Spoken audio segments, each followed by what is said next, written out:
My dears, welcome back to Xylem learning. Xylem ലേണിംഗിന്റെ പുതിയൊരു ക്ലാസ്സിലേക്ക്, മലയാളം ക്ലാസ്സിലേക്ക്, ശ്രുതി ടീച്ചറിന്റെ ക്ലാസ്സിലേക്ക് എല്ലാവർക്കും സ്വാഗതം. മക്കളെല്ലാവരും ഹാപ്പി ആയിട്ട് ഇരിക്കുന്നുണ്ട് എന്ന് തന്നെ വിചാരിക്കുകയാണ്. അപ്പൊ നിങ്ങൾ ആദ്യമായിട്ട് നമ്മുടെ ചാനൽ കാണുന്നുണ്ടെങ്കിൽ അതൊന്ന് സബ്സ്ക്രൈബ് ചെയ്തേക്കണം. പിന്നെ പറയാനുള്ളത്, വാട്സപ്പ് കമ്മ്യൂണിറ്റി ഗ്രൂപ്പിൽ ഇതുവരെ ജോയിൻ ചെയ്യാത്തവരുണ്ടെങ്കിൽ ജോയിൻ ചെയ്യണം കേട്ടോ. കാരണം നമുക്ക് എക്സാം ഒക്കെ ആവുന്ന സമയത്ത് പ്രത്യേകിച്ച് മാരത്തോൺ ക്ലാസ്സുകളും ലൈവുകളെ മിനി മാരത്തോൺ റിവിഷൻ ക്ലാസ്സുകളൊക്കെ കണ്ടിന്യൂസ് ആയിട്ട് ഇങ്ങനെ കിട്ടുന്നതാണ്. അപ്പൊ അതിൻ്റെയൊക്കെ ലിങ്കും നിങ്ങൾക്ക് ക്ലാസ് ഒക്കെ കിട്ടി കഴിഞ്ഞാൽ അതിന്റെ നോട്ട്സ് ഒക്കെ കിട്ടണ്ടേ, അതൊക്കെ വാട്സപ്പ് കമ്മ്യൂണിറ്റി ഗ്രൂപ്പിലാണ് ഉണ്ടാവുക. എല്ലാവരും അതിലൊന്ന് ജോയിൻ ചെയ്യണം. അതിന്റെ ലിങ്ക് നിങ്ങളുടെ ക്ലാസ്സിന്റെ തൊട്ടടുത്ത് തന്നെ കാണുന്ന അവിടെ ഫ്രീ നോട്ട്സ് എന്നൊക്കെ പറഞ്ഞിട്ട് അവിടെ ഒരു ലിങ്ക് ഉണ്ട്, അതിൽ ക്ലിക്ക് ചെയ്താൽ മതി കേട്ടോ. ഓക്കെ, അപ്പോ താഴെ കാണുന്ന ആ ഒരു നമ്പറിൽ വിളിച്ചിട്ട് നിങ്ങളുടെ ക്ലാസ്സുകളുടെ, അതായത് ക്ലാസ്സിന്റെ അഡ്മിഷൻ ഒക്കെ എടുത്ത് ബുക്ക് ചെയ്യാനൊക്കെ നിങ്ങൾ ചെയ്യേണ്ടതായിട്ടുണ്ടേ. ഇന്ന് ടീച്ചർ പറയുന്നത് വളരെ പ്രധാനപ്പെട്ട ഒരു പരീക്ഷാ ചോദ്യമാണ്. എന്തെല്ലാം പഠിക്കണം എന്ന് ആലോചിക്കുമ്പോൾ നമുക്ക് ആദ്യം വരുന്ന ഒന്നാണ് സംഭാഷണം എന്ന് പറയുന്നത്. ഒരു എളുപ്പത്തിൽ എഴുതാൻ പറ്റുന്ന ഒന്നാണ് സംഭാഷണം. അത് പാഠഭാഗവുമായിട്ട് ബന്ധപ്പെടുത്തിയും അല്ലാതെയും സംഭാഷണം എഴുതാൻ വരും. അപ്പോൾ ഇന്ന് ടീച്ചർ ഒരു സംഭാഷണം തരുന്നുണ്ട്. ഈ സംഭാഷണത്തിൽ ഇതിന്റെ ഉത്തരം മാത്രമല്ല കേട്ടോ, അഭിമുഖ ചോദ്യാവലിയും കൂടെ വന്നിട്ടുണ്ടെങ്കിൽ അതും കൂടെ എഴുതാൻ തയ്യാറാവുന്ന രീതിയിലാണ് ടീച്ചർ ഈ സംഭാഷണം തയ്യാറാക്കിയത്. ഈ സംഭാഷണത്തില് അഭിമുഖ ചോദ്യാവലിക്കുള്ള ചോദ്യങ്ങളും ഇവിടെ കാണൂ കേട്ടോ. അഭിമുഖ ചോദ്യാവലി. അപ്പോ ഒരു ചോദ്യം പഠിച്ചാൽ നമുക്ക് എന്ത് ചെയ്യാം, 2 ചോദ്യത്തിന് ഉത്തരം എഴുതുന്ന തരത്തില് നമുക്ക് പഠിക്കാവുന്നതാണ്. ഓക്കെ ആണോ? അപ്പൊ നമ്മള് പോവാണേ. ഇതൊരു പ്രവർത്തനമാണ് കേട്ടോ. വെള്ളിയോടുമല സ്കൂളിലെ കുട്ടികൾ ഒരു പച്ചക്കറിത്തോട്ടം നിർമ്മിക്കാൻ തീരുമാനിച്ചു. ഒരു സ്കൂളിന്റെ പേരാണ്. കൃഷിയെക്കുറിച്ച് കൂടുതൽ വിവരങ്ങൾ ശേഖരിക്കാനായി സ്കൂൾ ലീഡർ മീനുവിന്റെ നേതൃത്വത്തിലുള്ള കുട്ടികൾ എവിടെ പോയി? കണാരേട്ടന്റെ വീട്ടിലെത്തി. കണാരേട്ടൻ ആ നാട്ടിലെ ഒരു കൃഷിക്കാരനാണ്. അപ്പൊ കണാരേട്ടനോട് ഇവർ പല ചോദ്യങ്ങളും ചോദിച്ചിട്ടുണ്ടാവും. കൃഷിയുമായി ബന്ധപ്പെട്ട് എന്തെല്ലാം കാര്യങ്ങളായിരിക്കും അവർ സംസാരിച്ചിട്ടുണ്ടാവുക? കൃഷിയുമായി ബന്ധപ്പെട്ട് എന്തെല്ലാം കാര്യങ്ങളായിരിക്കും അവർ സംസാരിച്ചിട്ടുണ്ടാവുക? നമുക്ക് നോക്കാം. മീനു എന്ന് പറയുന്ന കുട്ടി കണാരേട്ടന്റെ അടുത്ത് ആണ് പോകുന്നത്. കൂട്ടുകാരൊന്നിച്ചാണ് പോയത്. ചോദ്യങ്ങളെല്ലാം മീനു ആണ് ചോദിക്കുന്നത്. അപ്പോൾ മീനു കണാരേട്ടൻ. സംഭാഷണം എന്ന് പറഞ്ഞാൽ എന്താ? 2-ലധികം ആളുകൾ ചേർന്നിട്ടുള്ള സംസാരമാണ് സംഭാഷണം എന്ന് പറയുന്നത്. അപ്പോൾ ഇവിടെ ആരൊക്കെയാ സംഭാഷണത്തിലുള്ളത്? മീനുവും കണാരേട്ടനുമാണേ. നിങ്ങൾക്ക് എല്ലാവർക്കും അറിയാം.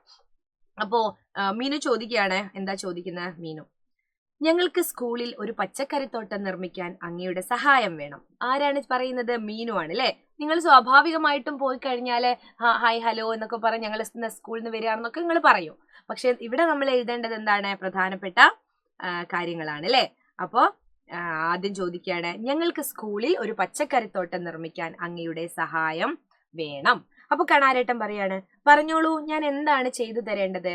അപ്പോ ഇതാ മീനു, എന്തൊക്കെ വിളകളാണ് ഞങ്ങൾ കൃഷി ചെയ്യേണ്ടത്? ചോദ്യാണ് അല്ലേ. അപ്പോ നിങ്ങൾ കണാരേട്ടനെ ഇന്റർവ്യൂ ചെയ്യാൻ പോകുന്നതിന് മുമ്പ് കുറച്ച് ചോദ്യങ്ങൾ തയ്യാറാക്കുന്നതിനെയാണ് നമ്മൾ അഭിമുഖ ചോദ്യാവലി എന്ന് പറയുന്നത്. അപ്പൊ കൃഷിയെ കുറിച്ചുള്ള ഒരാളോട് അല്ലെ കൃഷിക്കാരനോട് ഒരു തയ്യാറാക്കാൻ പോകുന്ന അഭിമുഖം നടത്താൻ പോകുന്ന സമയത്ത് ആദ്യം നമുക്ക് ചോദ്യങ്ങൾ തയ്യാറാക്കണം. അപ്പോൾ ഒരു ചോദ്യം ഇതായില്ലേ, എന്തൊക്കെ വിളകളാണ് ഞങ്ങൾ കൃഷി ചെയ്യേണ്ടത് അല്ലെ. അപ്പൊ അതിന്റെ ഉത്തരം അഭിമുഖ ചോദ്യാവലിയിൽ വേണ്ട. പക്ഷെ സംഭാഷണത്തില് എന്ത് വേണം? കണാരേട്ടന്റെ ഉത്തരവും വേണം. സ്കൂൾ തോട്ടത്തിൽ ഏറ്റവും നല്ലത് ചീരയും പയറും വെള്ളരിയും മത്തനും ഒക്കെയാണ്. സ്കൂളാണല്ലോ, അപ്പൊ ചീരയും മത്തനും പയറും ഒക്കെ നിങ്ങൾ കൃഷി ചെയ്യണം എന്ന് കണാരേട്ടൻ പറയാണ്. മീനു, ഇതിനുള്ള വിത്തുകൾ ഞങ്ങൾക്ക് എവിടെ നിന്ന് ലഭിക്കും? ചോദിക്കുകയാണേ, ഇതിനുള്ള വിത്തുകൾ ഞങ്ങൾക്ക് എവിടെ നിന്നാണ് ലഭിക്കുക? അപ്പൊ കണാരേട്ടൻ, അത് കൃഷിഭവനിൽ നിന്നും ലഭിക്കും. അപ്പൊ മീനു ചോദിക്കുകയാണ്, നന്നായി വളരാൻ നന്നായി വളം ചെയ്യണ്ടേ? അപ്പോൾ അതിനുള്ള ഉത്തരം കണാരേട്ടൻ പറയണം, എങ്കിലേ സംഭാഷണം ആവുള്ളൂ. അത് ചാണകപ്പൊടിയും ലഭ്യമായ മറ്റു ജൈവവളങ്ങളും മതിയാകും. അതിനായിട്ട് ചാണകപ്പൊടിയും മറ്റ് ജൈവവളങ്ങൾ, അതായത് ഭൂമിക്ക് ദോഷമൊന്നും ചെയ്യാത്ത വളങ്ങളാണ് അല്ലെ, രാസവളങ്ങളൊന്നും ഉപയോഗിക്കേണ്ട ജൈവവളങ്ങൾ ഉപയോഗിച്ചോളൂ എന്ന് കണാരേട്ടൻ പറയാണ്. ഇനി ഇത് തന്നെ നിങ്ങൾ എഴുതണമെന്നില്ല, നിങ്ങൾക്ക് എഴുതാം അല്ലെ? ചാണകപ്പൊടിയും പിന്നെ എന്താണ് നിങ്ങൾക്ക് വളത്തിന്റെ പേരറിയെങ്കിൽ ഇപ്പൊ എന്നെക്കാട്ടും അറിവുള്ളവരാണ് കൃഷിയുടെ കാര്യത്തിൽ എന്റെ മക്കൾ മുന്നിലിരിക്കുന്നവര്. അപ്പൊ എന്തൊക്കെ വളങ്ങളാണ് നിങ്ങളുടെ വീട്ടിലൊക്കെ സാധാരണ ഉപയോഗിക്കാറ്, അതിന്റെ പേരൊക്കെ വേണമെങ്കിൽ പറയാം. പിന്നെ അപ്പൊ ഇത്രയും ചോദ്യങ്ങൾ. അപ്പോ ഒരു എ ഗ്രേഡ് മാർക്കിന്റെ ചോദ്യം എന്ന് പറയുമ്പോ ഒന്നുകിൽ 4 മാർക്കിന്റെ ചോദ്യമായിരിക്കും, അല്ലെങ്കിൽ 5 മാർക്കിന്റെ ചോദ്യമായിരിക്കും. അപ്പൊ 5 മാർക്കിന് ഇത്രയും എഴുതി കഴിഞ്ഞാൽ നിങ്ങൾക്ക് 5 മാർക്ക് എളുപ്പം കിട്ടും. ഇനി അഭിമുഖ ചോദ്യാവലി, സംഭാഷണം പഠിച്ചേ, അഭിമുഖ ചോദ്യാവലി എങ്ങനെയായിരിക്കും എന്ന് ചോദിച്ചാല് ഈ ചോദ്യങ്ങൾ മാത്രമാണ് നമുക്ക് അഭിമുഖ ചോദ്യാവലിയിൽ വേണ്ടത്. ചോദ്യങ്ങൾ മാത്രം, അതായത് മീനു ചോദിക്കുന്ന ചോദ്യങ്ങൾ, അതാണ് അഭിമുഖ ചോദ്യാവലി എന്ന് പറയുന്നത്.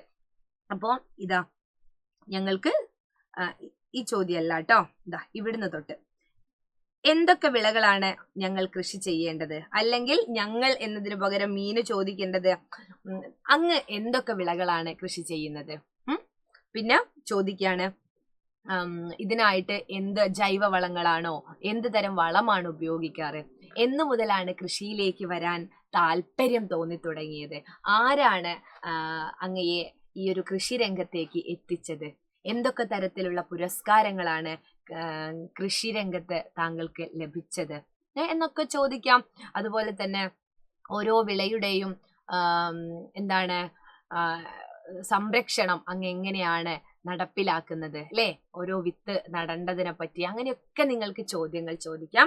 അപ്പൊ കൃഷിയുമായി ബന്ധപ്പെട്ട് എന്തെങ്കിലുമൊക്കെ പ്രതീക്ഷിച്ചുകൊണ്ട് നിങ്ങൾ പോവാകുമ്പോൾ സംഭാഷണം വന്നിട്ടുണ്ടെങ്കിലും അദ്ദേഹത്തോട് ചോദിക്കുന്ന ചോദ്യങ്ങളുടെ രൂപത്തിലാണെങ്കിലും നിങ്ങൾ എന്ത് ചെയ്യാ, ഇത് എഴുതുക കേട്ടോ. ഓക്കെ അല്ലേ? അപ്പോൾ നിങ്ങൾക്ക് ഇനിയുള്ള എല്ലാ ചോദ്യങ്ങൾക്കും അല്ലെങ്കിൽ പരീക്ഷ സമയത്തും അല്ലാതെയുമുള്ള എല്ലാ സഹായത്തിനും ഞങ്ങൾ കൂടെ ഉണ്ടാവുന്നതായിരിക്കും. അടിപൊളിയായിട്ട് പരീക്ഷ ചെയ്താ ഞങ്ങള് ഒപ്പമുണ്ട് എന്നുള്ള ഉറച്ച എന്താണ് നൽകുന്നത്, ഉറപ്പ് തന്നെയാണ് അല്ലേ? അപ്പൊ സൈലം കൂടെ ഉണ്ട്. ശ്രുതി ടീച്ചർ മറ്റൊരു വീഡിയോ ആയിട്ട് വരാം. അതുവരേക്കും ടാറ്റാ ബൈ.